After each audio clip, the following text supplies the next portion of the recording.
Salam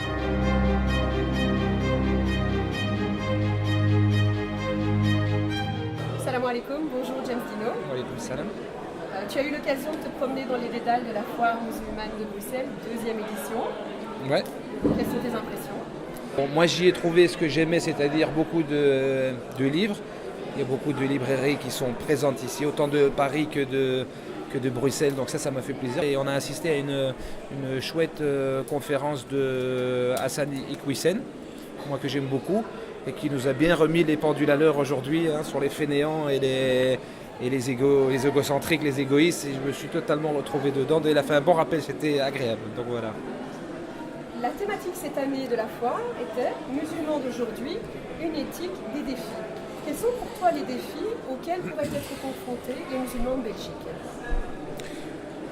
Les défis, voilà, je ne sais pas s'il y a un défi du musulman en Belgique. C'est vrai qu'on a doit peut-être avoir plus de patience et d'endurance parce qu'on vit dans un système qui est athée, dans une civilisation quand même qui est athée. Donc on est toujours un petit peu, on a quand même deux visions de la vie totalement différentes. À savoir que pour nous, il faut se priver, entre guillemets, ici pour y aller plus tard, et tandis que l'athée lui va se dire bon ben moi quand je meurs, donc il faut que je profite un maximum. Donc l'un va se dire non, il faut que je m'éduque, il faut que je fasse attention, et l'autre va dire non, il faut que je m'éclate un maximum. Et donc c'est deux visions de la vie totalement opposées, donc c'est difficile de s'entendre. Et donc voilà, c'est vrai que c'est pour ça que je pense que là où on peut se rejoindre, mine de rien, c'est sur la citoyenneté dont parlait Hassan, et sur l'éthique et sur l'éducation, parce que ça concerne tout le monde.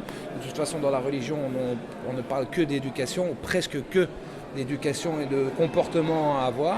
Et c'est vrai que bon voilà, on doit essayer d'être le plus exemplaire possible, même si voilà, on reste des humains aussi, on n'est pas des super-héros, puis il ne faut pas trop nous en demander non plus.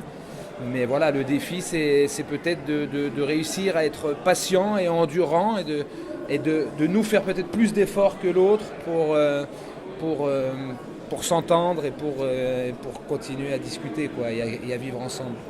Donc finalement, le défi commun serait éducatif. Moi, je pense que l'éducation, c'est très important. Enfin, la citoyenneté, l'éducation, enfin, le comportement, tout ce qui est lié au comportement, je pense que c'est important, évidemment. C'est primordial, en fait. Voilà. Et puis l'entente aussi, continuer à pouvoir quand même parler, ce qui n'est pas évident parce que la colère, il y a tout un tas de choses qui peuvent rentrer en compte.